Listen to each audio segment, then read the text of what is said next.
June 11వ తేదీన మనకు అతిపెద్ద పౌర్ణమి రాబోతుంది. ఇదేంటంటే గనకనండి చాలా పవర్ఫుల్ పౌర్ణమి అని చెప్పొచ్చు. ఈ రోజున గుర్తుపెట్టుకొని ఎవరైతే ఈ వేరుని ఇంటికి తెచ్చుకుంటారో అలాంటి వాళ్ళ ఇంట్లోకి ఏంటంటే గనక లక్ష్మీదేవి అండి అడుగు పెడుతుంది ₹1,00,00,000. కాబట్టి ఏంటంటే ఈ వేరుని మర్చిపోకుండా ఇంటికి తెచ్చుకోండి. ఈ వేరు వల్ల ఏంటంటే గనక ధనం అనేది ఎక్కడున్నా సరేనండి ఆకర్షించబడుతుంది. ఈ వేరు ఏంటంటే గనకనండి నార్మల్గా చెప్పాలంటే అతీత శక్తివంతమైనదనమాట. చాలా పవర్ఫుల్ అని చెప్పొచ్చు.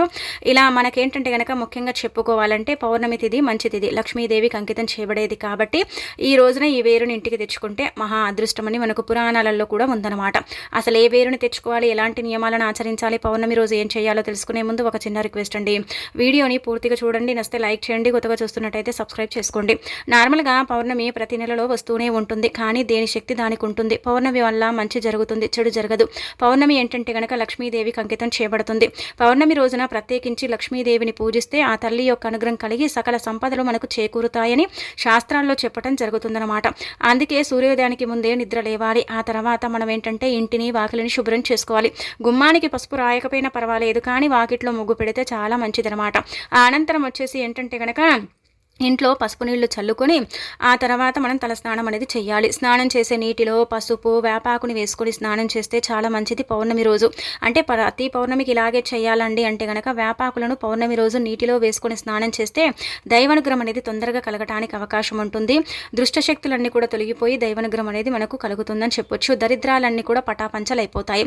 స్నానం చేసిన తర్వాత అండి గుర్తుపెట్టుకోండి, ఇంట్లో దీపారాధన చేసుకోండి. ఖచ్చితంగా దీపం పెట్టండి. దీపం పెడితే ఏంటంటే గనకనండి మనకు దైవానుగ్రహం అంటే ముఖ్యంగా లక్ష్మీదేవి భూమిపైనే సంచరిస్తూ ఉంటుంది. పౌర్ణమి రోజున ఎవరైతే లక్ష్మీదేవికి ఆవునేతితో దీపం పెడతారో అలాంటి వాళ్ళ ఇంట్లోకి వస్తుందని ఒక నమ్మకం. కాబట్టి మరి మీ ఇంట్లోకి రావాలంటే తప్పకుండా అండి మీరు ఇలా దీపారాధన అనేది చేయండి. దీపం పెట్టిన తర్వాత ఒక లవంగాన్ని వేస్తే మంచిది. ఇంట్లో ఉండే ఆర్థిక సమస్యలు తొలగిపోతాయి. దీపం కొండెక్కిన తర్వాత లవంగాన్ని ఒక చెట్టు మొదట్లో వేసుకుంటే అద్భుతం జరుగుతుంది. ఇక అనంతరం వచ్చేసి ఇంకొకటి ఏంటంటే గనక ఇలా చిన్న బెల్లం ముక్కన ఆ దీపానికి పెట్టేసుకోవాలి. ఇక ఆ తర్వాత నమస్కారం చేసుకొని హారతి ఇచ్చేస్తే సరిపోతుందండి. సింపుల్గా ఈ విధంగా పూజ చేసుకోవచ్చు. లేదంటే మేము దీపధూపాల అంటే దీపధూపం నైవేద్యంతో కూడా పూజ చేస్తాం. కొంతమంది పౌర్ణమిని విశేషంగా అంటే ఆచరిస్తూ ఉంటారు. అంటే దీపం ధూపం నైవేద్యం ఇలా రకరకాలుగా ఏంటంటే కనుక అమ్మవారి వస్తువులు పెట్టి పూజిస్తారు. అలా పూజిస్తేనే లక్ష్మీదేవి ఇంట్లోకి వస్తుందని ఒక నమ్మకం. మనం అలా చేయకపోయినా సింపుల్గానైనా సరే ఈ విధంగా చేసుకున్న లక్ష్మీదేవి అనుగ్రహం అయితే కలుగుతుందన్నమాట. ఇలా ఈ విధంగా ఆచరించేసుకోండి. ఇంకా ఆ తర్వాత ఏంటంటే కనుకనండి ఇప్పుడు చెప్పే ఈ వేరుని ఇంటికి తెచ్చుకోండి. ఇప్పుడు చెప్పే ఈ వేరు ఏంటంటే కనుకనండి గుర్తుపెట్టుకోండి, తెల్ల జిల్లేడు వేరనమాట. జిల్లేడు చెట్టు గురించి మనందరికీ తెలిసిందే కదా, అతీత శక్తివంతమైనది. జిల్లేడు చెట్టు ఏంటంటేనండి అద్భుతాలను సృష్టిస్తుంది. ముఖ్యంగా ఏంటంటే కనుక ఎవరైతే ఈ పౌర్ణమి రోజున తెల్ల జిల్లేడు వేరుని ఇంటికి తెచ్చుకుంటారో అలాంటి వాళ్ళ యొక్క సుడి తిరిగిపోతుందన్నమాట. అద్భుతం జరగటానికి అవకాశం ఉంటుందన్నమాట. అందుకే ఖచ్చితంగా అండి మీరు తెల్ల జిల్లేడు వేరుని ఇంటికి తెచ్చుకోండి. ఆ జిల్లేడు వేరు ఏం చేస్తుందంటే కనుకనండి మనకు దైవానుగ్రహాన్ని కలిగిస్తుంది. ముఖ్యంగా ఏంటంటే కనుక గణపతి అనుగ్రహం కలుగుతుందన్నమాట. జిల్లేడు చెట్టు అతీత అంటే పవర్ని కలిగి ఉంటుంది. పౌర్ణమి రోజు రోజున కొన్ని అమృత ఘడియలు ఏర్పడతాయండి. ఆ రోజున పౌర్ణమి రోజు అమృత ఘడియలు ఏర్పడతాయి కదా, అదేంటంటే కనుక తెల్ల జిల్లేడు చెట్టు అబ్జర్వ్ చేసుకుంటుంది. ఆ అమృత ఘడియలన్నీ కూడా ఏంటంటే కనుక తెల్ల జిల్లేడు చెట్టులో ఇమిడి ఉంటాయన్నమాట. అలా ఇమిడి ఉన్న ఈ యొక్క చెట్టు వేరు అంటే చాలా పవిత్రతను కలిగి ఉంటుంది. ఇదేంటంటే కనుక భూదేవి అనుగ్రహంతో పాటు తదితర దేవతల యొక్క అనుగ్రహం తీసుకొని ఉంటుందన్నమాట. అలా అని మీరేంటంటే కనుక వేరుని తీసుకోవాలని ఆ చెట్టునంతా కూడా ఏంటంటే పాడు చెయ్యకండి. అలా చెయ్యకుండా ఒక సైడు నుంచి కొంచెం తవ్వేసి ఆ తెల్ల జిల్లేడు వేరుని తీసుకొచ్చుకోండి. ఒక విధంగా చెప్పాలంటే కనుక ముఖ్యంగా మీరు స్నానం చేసి అక్కడికి వెళ్ళండి, నాన్ వెజ్ని తినకండి. అలా కనుక తిని మీరు వెళ్ళినా స్నానం చేయకుండా వెళ్ళినా మీరు తెచ్చుకున్న ఈ జిల్లేడు వేరేంటంటే కనుక మీకేం పెద్దగా ప్రయోజనం ఇవ్వదనమాట.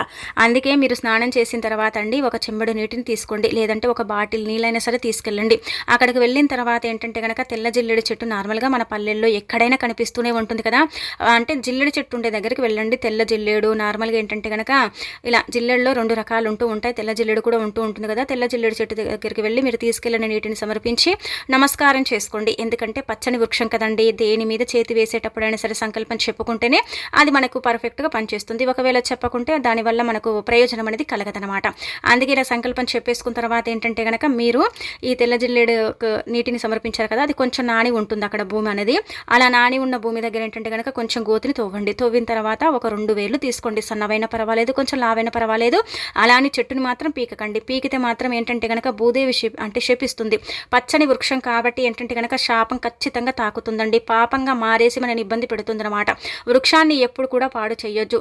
అంటే వృక్షం కూడా ఒక అంటే దైవానుగ్రహాన్ని తీసుకొని ఉంటుందన్నమాట. ప్రకృతి యొక్క అనుగ్రహం అనేది అందులో ఉంటుంది. ముఖ్యంగా దేవుడు ప్రసాదించిన పిచ్చి మొక్కల్లో కూడా అద్భుత శక్తి అనేది ఉంటుంది. మనం ఏంటంటే పిచ్చి మొక్కలు వీటి వల్ల ఏం ప్రయోజనం ఉండదు, వీటి వల్ల మనకేం లాభం అనుకుంటాం. కానీ అలాంటి మొక్కలే ఏంటంటే గనక మన ఆరోగ్యాన్ని కాపాడతాయి, మనకు ఐశ్వర్యాన్ని తెచ్చి పెడతాయి, ధనాన్ని మనకి ఇస్తాయి అనమాట. ఈ తెల్ల జిల్లేడు చెట్టు వేరు గురించి ఎంత ప్రస్తావన ఉందంటే గనక శాస్త్రంలో మీరు నమ్మలేరనమాట. అంత ప్రస్తావన ఉందన్నమాట. కాబట్టి ఇలా మీరేం చేయండి అంటే కనుక ఆ వేరుని తీసుకొచ్చుకోండి. అంటే మీరు తెంపిన తర్వాత నేల మీద పెడితే దాని పవర్ దిగిపోతుంది. అందుకే మీరేం చేయండి అంటే ఒక తెల్ల జిల్లేడు ఆకునైనా సరే తీసుకోండి, లేదంటే మీతో పాటు తమలపాకునైనా సరే తీసుకెళ్ళండి.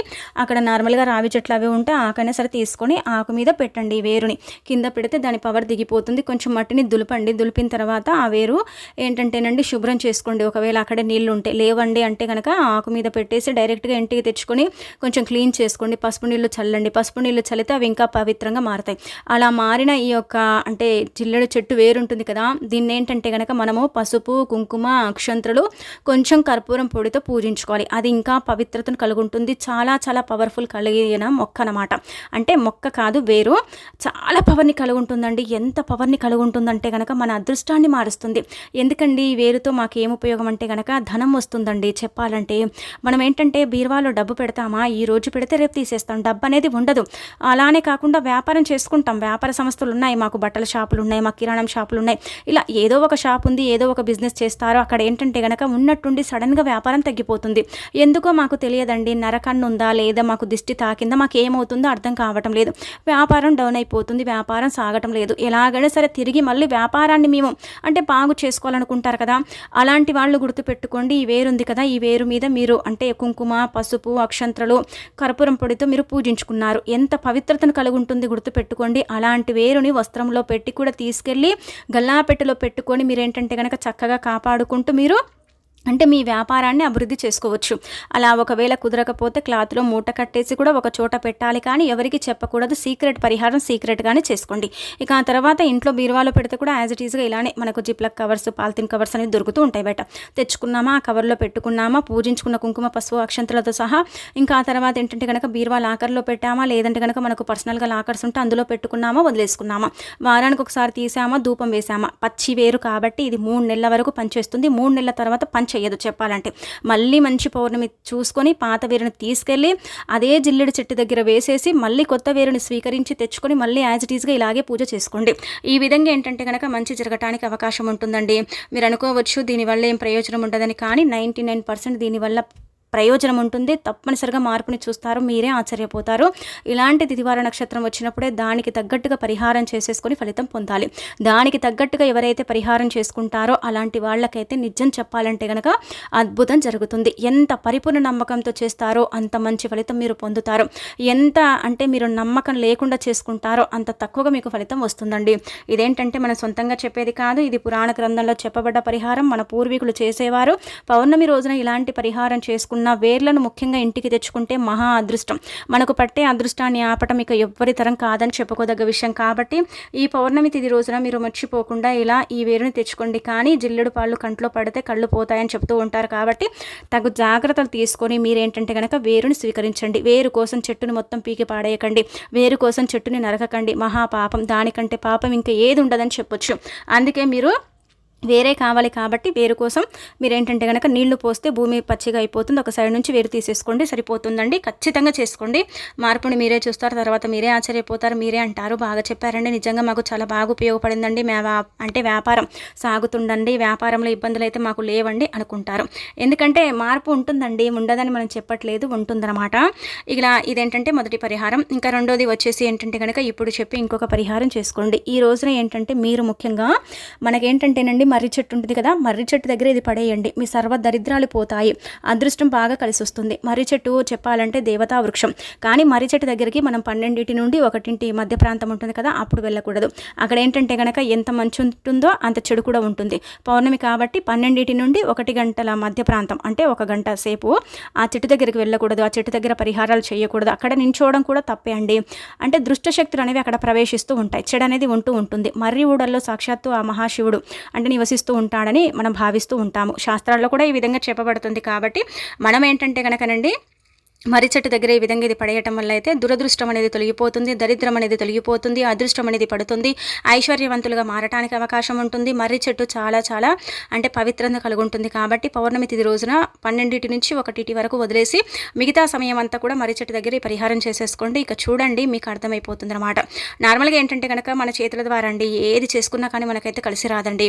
ఏంటంటే మనం ఏదైనా పనిని చేసామనుకోండి అది ఆగిపోతుంది, ఏదైనా ప్రయత్నించామనుకోండి అది ఆగిపోతుంది, మనకి ఇబ్బంది కలుగుతూ ఉంటుంది. అసలు ఎందుకు మా వెంటే ఇలా జరుగుతుంది, మా వెంటే ఎందుకు ఇలా అవుతుందని మనం బాధపడిపోతూ ఉంటాం కదా. అలాంటి వాళ్ళు ఏం చేయండి అంటే కనుక 7 మిరియాలను తీసుకోండి. మిరియాలు నరదిష్టిని తొలగిస్తాయి, చేతబడిని తొలగిస్తాయి, కొన్ని భూత పేత పిశాసాల నుంచి మనని బయటపడేస్తాయి. కాబట్టి 7 తీసుకోండి. మిరియాలకు అతీత శక్తి ఉంటుంది. మిరియాలు చూడటానికి నలుపు రంగులో ఉంటాయి కాబట్టి అద్భుతాలను సృష్టిస్తాయని శాస్త్రాల్లో చెప్పడం జరుగుతుంది. మిరియాలను తీసేసుకున్న తర్వాత ఎవరైతే ఈ పరిహారాన్ని పరిపూర్ణ నమ్మకంతో చేసుకుంటారో అలాంటి వాళ్లకు మంచి ఫలితాలు ఉంటాయని చెప్పడం జరుగుతుంది. అందుకే మిరియాలను తీసేసుకొని ఈ విధంగా పరిహారం చేసేసుకోండి, సరిపోతుందన్నమాట. మిరియాలు ఒకవేళ మీ ఇంట్లో లేకపోతే అప్పటికప్పుడు అండి 10 రూపాయలు పెట్టిన ప్యాకెట్ వస్తుంది కాబట్టి తెచ్చుకోండి. నమ్మకంగా చేయండి. ఏది చేసినా కానీ నమ్మకంగా చేసుకుంటేనే కదా ఫలితం ఉంటుంది. దరిద్రం పట్టి పీడిస్తుంది. అలానే కాకుండా మేము ఏదైనా పని ప్రారంభిస్తే జరగదండి. అనుకుంటామా, అనుకున్న వెంటనే ఏదంటే కనుక అది ఫెయిల్ అయిపోతూ ఉంటుంది. లేదంటే ప్రారంభిద్దాం అనుకుంటామా, అది ప్రారంభించే లోపే అదే పాడైపోతూ ఉంటుందండి. ఇలా మాకు చాలా పనులు పెండింగ్లో పడిపోతాయి. ఇంకా దరిద్రం జోలికి వస్తే మాత్రం దరిద్రం మాత్రం మమ్మల్ని అయితే నీడలాగా పట్టి పీడిస్తూ ఉంటుందని బాధపడతారు కదా. అలాంటి వాళ్ళకు కూడా మంచి జరుగుతుందన్నమాట. మీరు 7 మిరియాలను తీసుకుంటారు కదా, తీసేసుకున్న తర్వాత ఎడమ చేతిలో పట్టుకోండి. 7 మిరియాలను పట్టుకోండి. పట్టుకున్న తర్వాత గట్టిగా సంకల్పం చెప్పండి. తల చుట్టూదా కనీసం ఏంటంటే కనుక 9 సార్లు లేదా 7 సార్లు తిప్పండి. అంటే ఎడమ చేతిలో పట్టుకుంటే ఎడమ చేతి వైపే తిప్పుకోండి. తల చుట్టూదా తిప్పాలన్నమాట. తిప్పేటప్పుడు చెప్పుకోవాలి, దరిద్రం పోవాలి, పనులు చేస్తే కలిసి రావాలి, మాకు బాగుండాలి, ఇబ్బంది ఉండకూడదు అనేసి మీరు సంకల్పం చెప్పుకుంటూ ఆ మిరియాలను తిప్పుకుంటూ తీసుకెళ్ళి మీరేంటంటే కనుక మర్రి చెట్టు మొదట్లో పడేయండి. ఇలా పడేసి వెనక్కి తిరిగి చూడకూడదు. ఎప్పుడు కూడా కొన్ని పరిహారాల పరంగా చెప్పాలంటే కనుక మన పెద్దవారు కూడా మనకు చెబుతూ ఉంటారు, వెనక్కి తిరిగి మనం చూసామో మళ్ళీ ఏంటంటే కనుక మన నుంచి దూరమైనది ఏదైనా కావచ్చు, అది దుష్టశక్తి కావచ్చు, చెడు శక్తి కావచ్చు, ఏదైనా కావచ్చు, తిరిగి మళ్ళీ మన దగ్గరకు వస్తుంది. అంటే మన వెంటే మన ఇంటికి వస్తూ ఉంటుందన్నమాట. అందుకే ఎప్పుడు కూడా అండి బై మిస్టేక్లో కూడా అండి వెనక్కి తిరిగి చూడకూడదు. ఒకవేళ ఏదో చూసామండి తప్పై అనుకుంటే మాత్రం ఖచ్చితంగా చూడండి, ఆ పరిహారం అయితే పనిచేయదనమాట. అక్కడ పడేసిన తర్వాత వెనక్కి తిరిగి చూడకుండా డైరెక్ట్గా ఇంటికి వచ్చేస్తే మీకైతే అద్భుతం జరుగుతుందన్నమాట. మీకు అంటే చేసే పనుల్లో ఇబ్బందులు ఉండవు, ఆటంకాలు ఉండవు, మంచి ఫలితాలను చూడగలుగుతారు, అద్భుతమైన ఫలితాలతో మీ జీవితాన్ని మార్చుకోగలుగుతారు. అలానే కాకుండా మీ లైఫ్ని మీరు చక్కగా ముందుకు తీసుకెళ్ళగలుగుతారు. ఏ పని చేసినా బాగా కలిసి వస్తుంది. వెంటనే ఫలితం వస్తుందని మనం చెప్పట్లేదు, కొద్దిగా సమయం అయితే పడుతుంది. ఆ సమయం తర్వాత మీరు ఫలితాన్ని పొందగలుగుతారని మనకు శాస్త్రాల్లో క్లుప్తంగా చెప్పబడుతుంది. కాబట్టి ఎవరైతే పరిపూర్ణ నమ్మకంతో ఈ పరిహారం చేసుకుంటారో అలాంటి వాళ్ళ యొక్క సుడి తిరిగి వారికి అంతా కూడా మంచి జరగటం వారి కళ్ళతోనే వారు చూసి ఆశ్చర్యపోతారు. కాబట్టి ప్రయత్నించండి. మార్పుని చూసేసి మీరేంటంటే షాక్ అయిపోతారండి. ఇలాంటి తిదివార నక్షత్రం చాలా అరుదుగా వస్తుందండి.